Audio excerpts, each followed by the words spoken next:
Once we make sense of the information, how do we retain it? There are two basic paths to learning.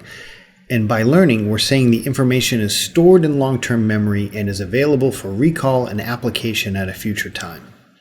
First, let's look at the less efficient way of learning, rehearsal.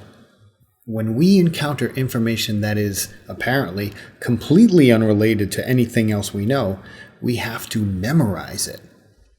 To do this, we continually load that information into our working memory by attending to it repeatedly, say by reciting it over and over.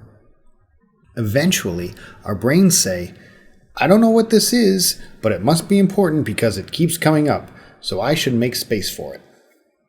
The more efficient and effective means of learning is by relating the new information to prior learning. Now, the brain can sort the information into existing schema or frames of understanding. Relation is what this guideline is all about. Provide options for comprehension. Activate or supply background knowledge.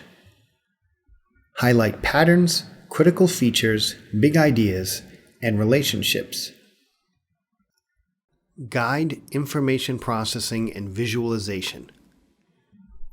Maximize transfer and generalization. We retain information best when we can relate it to things we already know. So, remind students of what they already know related to the content and have that information ready as a means to connect to the new information. Give them tips and tools on how to organize the information, color coding, graphic organizers, annotations, you name it. Help them see the big picture and how it's made up of smaller parts. Design simulations or scenario-based problems to facilitate transfer of learning into practical application. All of these strategies will engage the relation pathway to long-term memory. Increasing a student's comprehension through these checkpoints not only engages the recognition network, but you're also tapping into the affective network because you're aiding a student to recognize the big picture, tie it to their own learning, and use it for their own purposes. You're linking the what with the why.